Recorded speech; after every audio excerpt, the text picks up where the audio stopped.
Good afternoon, everyone. I'm Chef Sean Hill from Intuit at Your Table in Plano.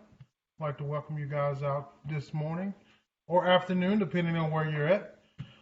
Today, we're going to be discussing the basics of Italian cuisine. We're going to give you easy recipes that you can use at home during this time. That's easy and affordable, and things that you probably have in your pantry that you can use. Today I'm going to talk about, first I'm going to address meatballs, and then we'll move into a little cooking demonstration with making a little bit of marinara. My daughter really would love some marinara with her cheese sticks today, so it kind of pays out. So we're going to first address, as we do in all of our chef tables, we do a safety moment. So my first safety moment for you guys is to discuss knife sharpening. Um, the biggest thing that you can do is, and the easiest way, and the more times people get cut in the kitchen is because they have dull knives. Um, Whether that's a professional kitchen or a um, at-home kitchen. Having proper knives and having proper storage of your knives will not only give you a better, longer life on that knife, but it also keep you from hurting yourself or someone else, whether it be an employee or a family member. So I think that people should get their knives sharpened at least twice, depending on your cooking activity. But a home chef, anywhere from 2 to 4 times a year. You can easily find that throughout some of your restaurant supply stores offer knife sharpening. It is actually a gentleman that I use here in the DFW area that comes to my driveway in my home and sharpens all my knives for me.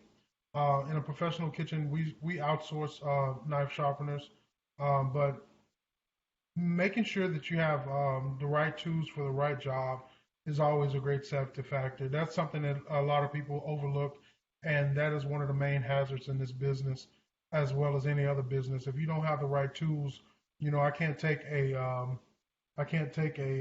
knife out to change a tire. So one of the things is I tell people I always have the right tools for the right job.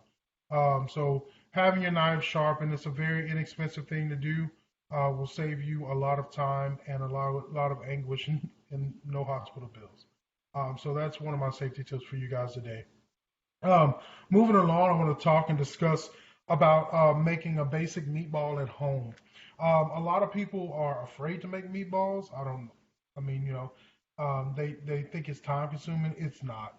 It's probably one of the most simplest things you can do, and it's a recipe that you can vary for making different dishes. Whether if you're gonna, using different meats, proteins. So you can use veal, you can use ground beef, you can use pork, you can use chicken, you can use turkey. I've been on a turkey kick lately because I'm honestly cooked out and tired of beef. So we've started using turkey a lot in my house. And turkey, although lean, I can give you an example of how to get more moisture into your meatballs. A lot of people find that it is hard for when they cook meatballs, they seem to be dry or brittle or things like that. The number one factors in that is you're not putting enough moisture in it. Most meats we get in the grocery store are 80-20. That's 20% fat versus 80% of the protein. Um, and when you're cooking meatballs, they tend to, a lot of people cook them, so you fry them. So when you do that, you're extracting moisture from that. And how do you add moisture to that? Is I'm gonna run to my pantry and grab some breadcrumbs in my fridge and get some milk. I'll be right back, and I'm gonna show you guys how to do that.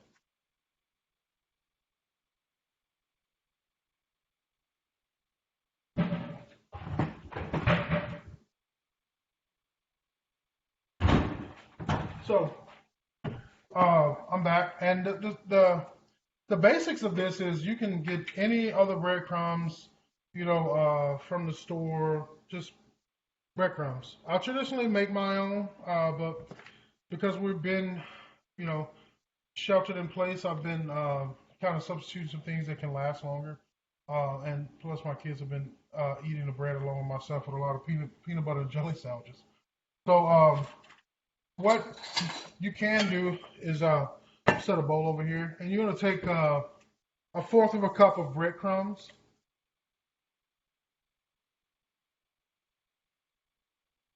and this is for every pound of meat that you're gonna do.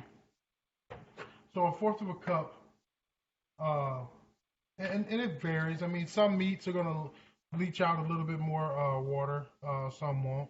But also, you're gonna do equal parts of that. So if I have a fourth of a cup of breadcrumbs, we're gonna do a fourth of a cup of liquid, which is milk. And one of the reasons I know a lot of people will ask me is why do you add milk and um, to your breadcrumbs? Well, number one, milk is a fat, so it's going to add that moisture, and putting it into your breadcrumbs is automatically gives you the softness, and it's going to make that not be, it's easier to incorporate within your meat.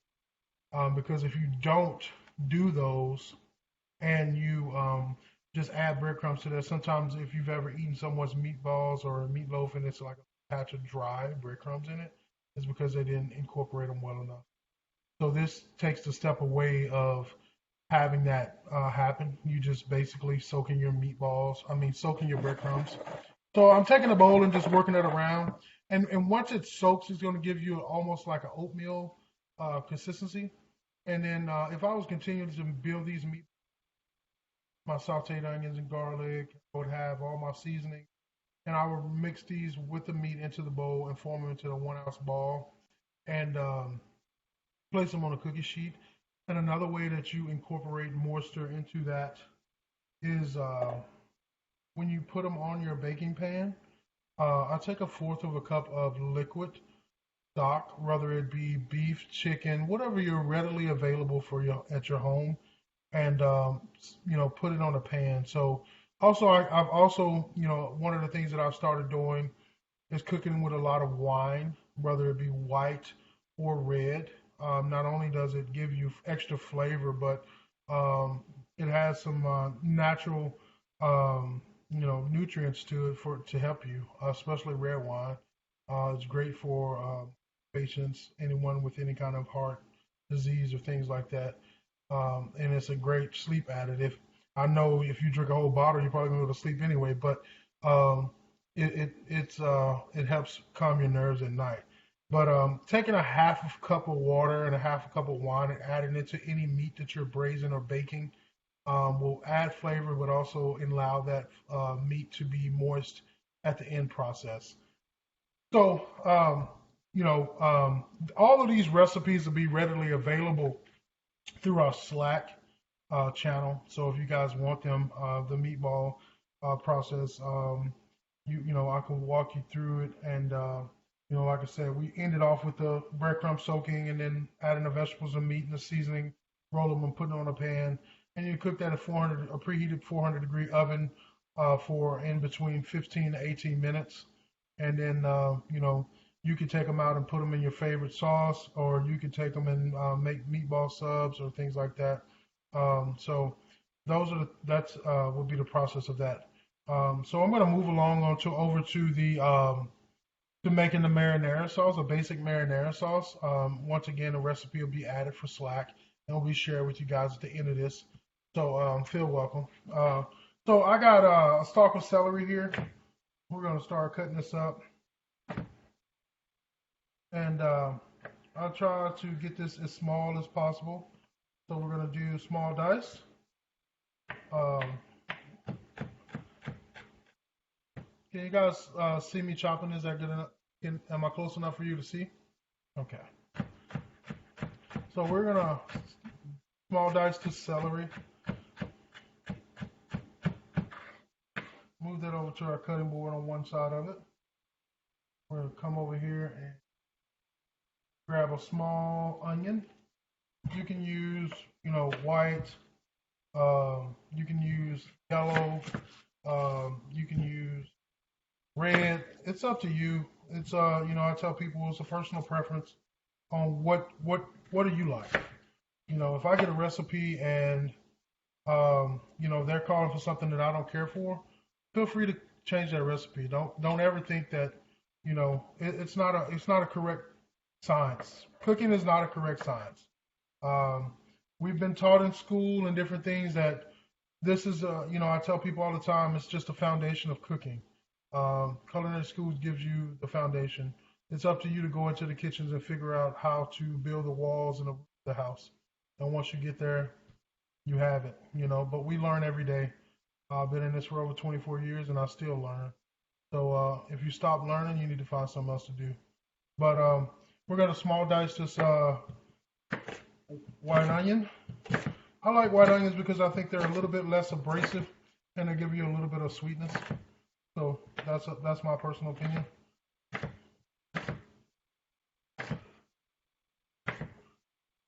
So we're gonna have this onion small diced.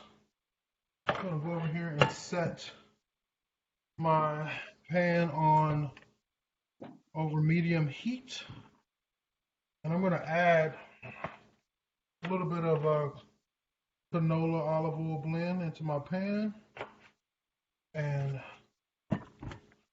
we're gonna let that warm up. And as we're letting that warm up, I have two Roma tomatoes. I'm not making a large amount of this. I'm just making it for my daughter, so I'm making two large amounts, not too large of an amount. So we have two large Roma tomatoes that I'm gonna also dice up. And while I'm doing that, I'm letting this warm up. I'm gonna go ahead and add my celeries and my onion to the pan.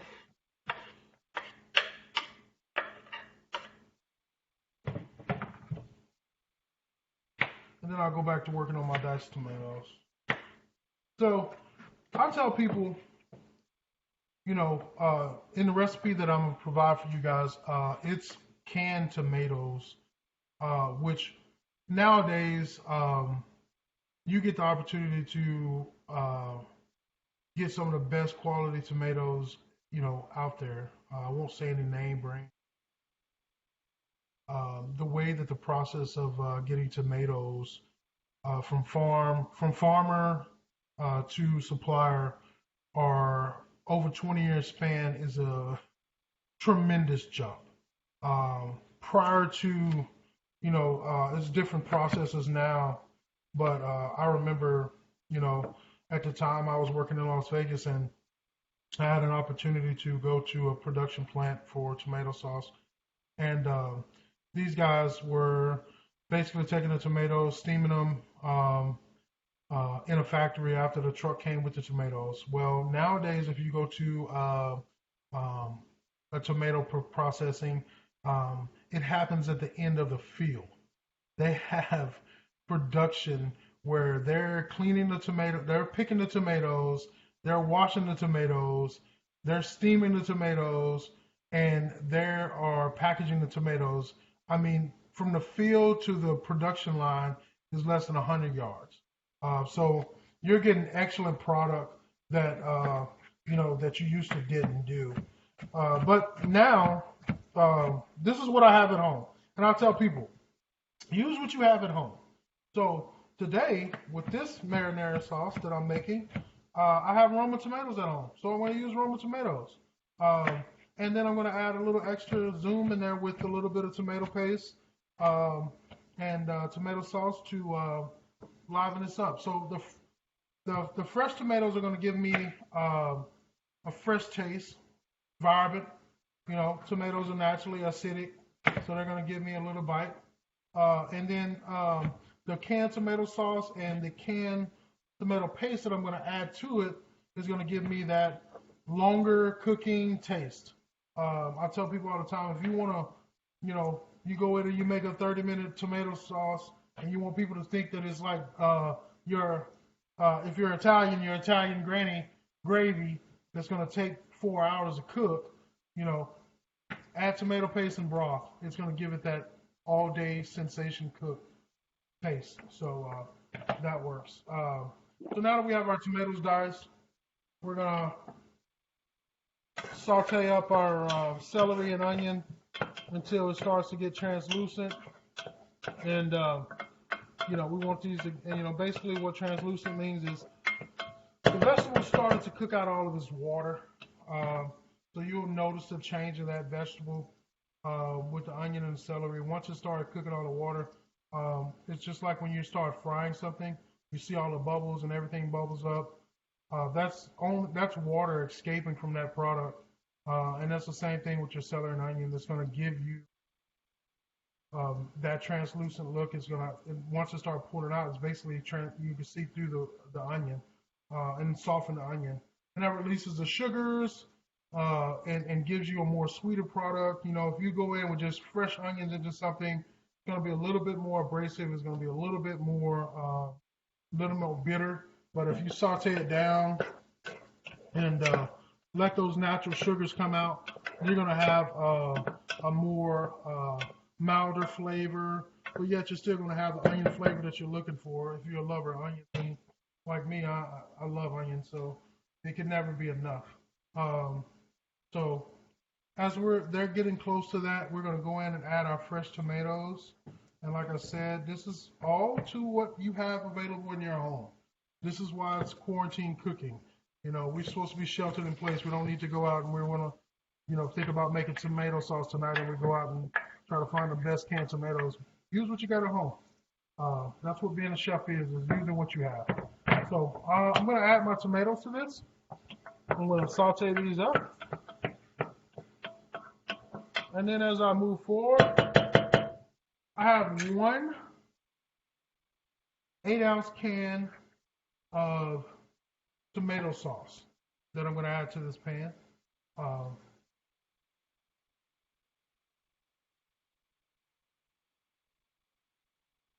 Now, as I said before, I know the recipe that I provided for you guys through that Bridget is going to pass along to you through Slack is going to be a little different than this one, but this is what I'm using because this is what I have in my home. So be in mind of that. So I added that 1/8-ounce can of tomato sauce. Then I'm going to take that same can and I'm going to add 8 ounces. I'm going to take that can and fill it up with chicken broth. So that's going to give me 8 ounces of chicken broth. Whatever broth you want to use, whether it's sodium free or bone broth or however you feel. And then I'm going to add that to my pan as well. And then I'm going to come along and I'm going to add, in 1 minute, I'm going to grab my tablespoons. All right. They're right here. So I'm going to add a tablespoon of tomato paste.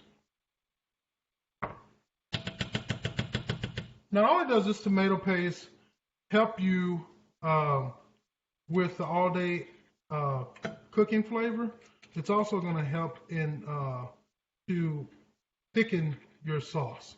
It's going to give you a thickening agent within that, because tomato paste is just all the things that the tomatoes left behind when they're making things. It's the skins, it's the peels, it's the yum-yums of the middle of the tomato. Those are the things that you are going to find in tomato paste.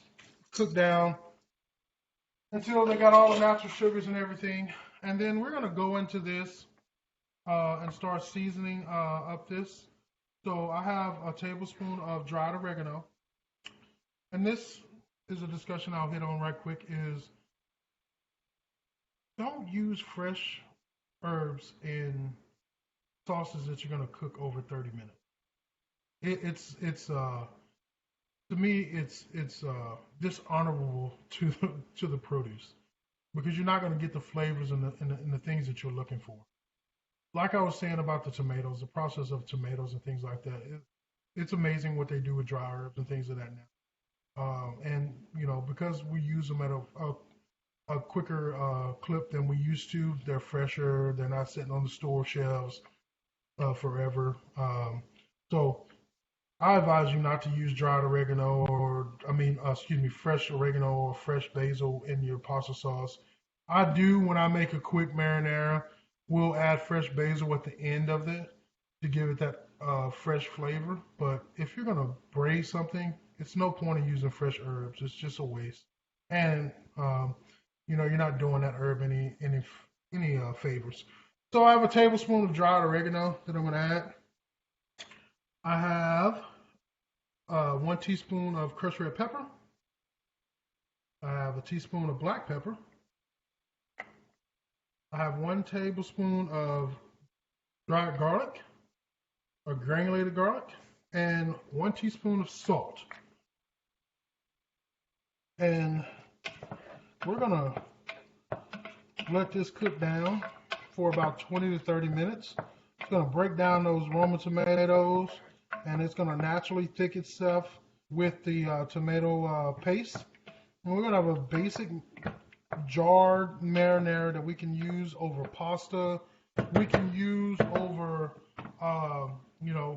cool it down and use as a pizza sauce or for cheese sticks or whatever your heart desires, meatball sub. But that's the quickness of that. I mean, that took us less than 10 minutes to make. So, those are the things that we can do when we put our minds to it and we go ahead and use what's around us.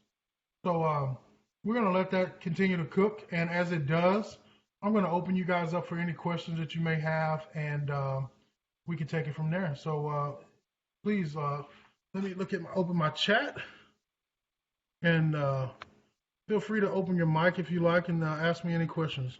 Okay, the first thing, is there a difference in your recipe when cooking with turkey or beef? Yes.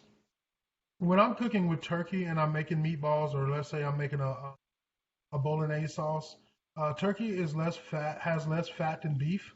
So you should add a little bit more. I'll try to add a little more fat into my vegetables. Let's say I'm sauteing my vegetables for my meatballs.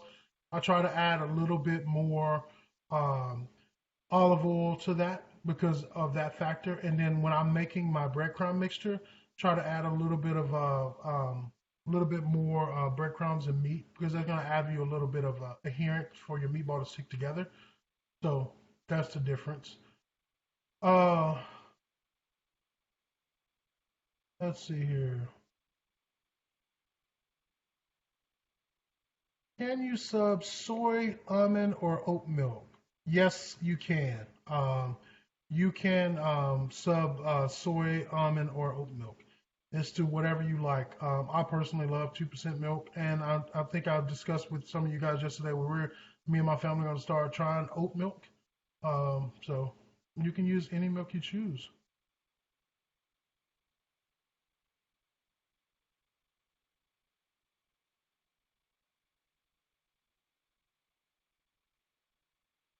Um, Good question, Mike. I like a crust on my meatballs as well. I think it keeps in the moisture, just like any meat you try to sear. But one of the things that I like to do is find a nice non-stick skillet. You might, you don't have to spend a lot of money. You can go to, I tell people all the time, when you're looking for a nice skillet or something that's non-stick or whatever, avoid the commercial stores like a Walmart or Bed Bath and Beyond or whatever. Go to your local restaurant supply store. They're gonna have the best available product that you can get at a cheaper price. And by having those non-stick things, the natural oils from that meat is going to give you an opportunity to put less oil in there. And also, I try to sear mine, but I also finish them in the oven to hold in that moisture with a little bit of liquid on the pan, whether it's wine or a broth. Yep. And yes, Marvin, you can roast them in the oven. That's one of my biggest things. I like finishing my meatballs inside the oven. I don't like them to finish just in the skillet.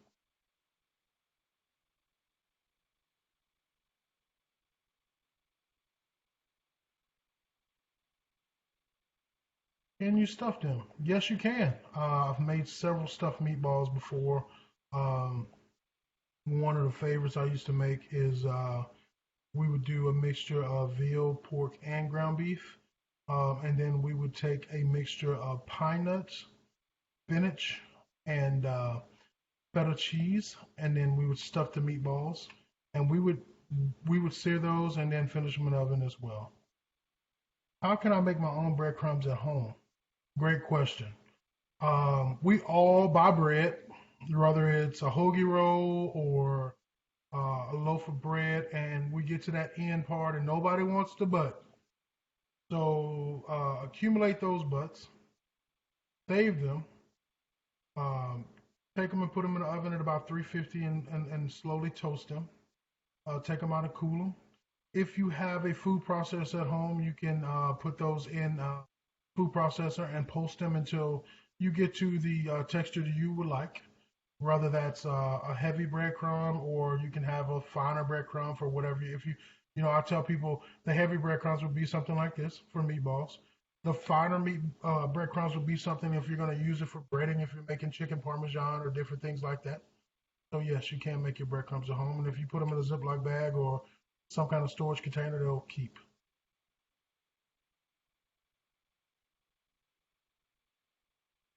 Any more questions, guys? Thank you, guys. I really appreciate it. Look forward to next time doing this for you guys. And as I always tell you guys, stay safe and blessings to you and your family. Y'all have a good day.